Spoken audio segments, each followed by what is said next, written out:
imagine, not pretend, but imagine that the letter makes it clear that he hasn't resigned over his disillusionment or dissatisfaction with Boris Johnson. The bloke before Alex Allen did resign after Boris Johnson refused to act upon an investigation that found Priti Patel to be a shameless bully. Here's what would happen in much of Britain now, in much of the media and political sphere. People would start claiming it as a victory now.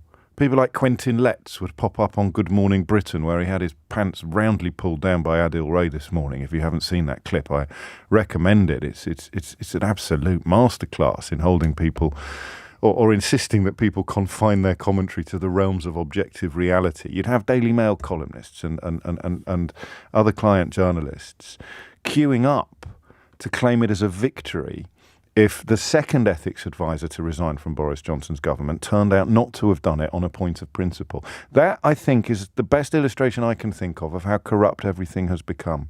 They would try to sell it to you as proof that all of those biased lefties like Tobias Ellwood and Brexit hardman Steve Baker have really come a cropper this time, because it turned out that Lord Geit actually resigned to spend more time with his golf clubs, and it had absolutely nothing whatever to do with the ministerial code or principle or anything else. And I'd just say briefly, it's not, well, I think it's highly unlikely, but it's until this letter is published, and the question you need to ask yourself this morning is, why aren't Downing Street publishing these letters? It's pretty clear that Lord Geit would like them to. But let's pretend now, rather than imagine, that it is the case that this resignation has nothing to do with principle. Can you really look me in the eye, especially if you're still tugging the forelock, if you're still doffing the cap at Downing Street?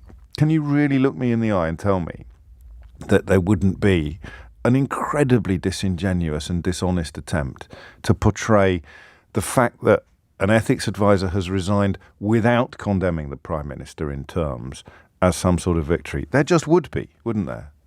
And that's mad. That's mad. So he can ignore an investigation into his own Home Secretary's bullying and prompt the resignation of his own independent advisor.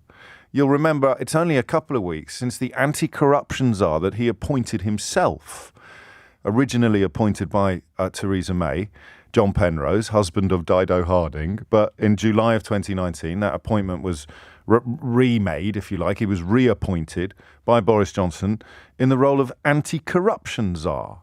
He felt he had to step down from that role just before the no confidence vote. So in just under 3 years as Prime Minister, Boris Johnson has now lost 2 independent ethics advisors, almost certainly, our little imagination game notwithstanding, almost certainly both on fairly profound points of principle, and his own anti-corruption champion.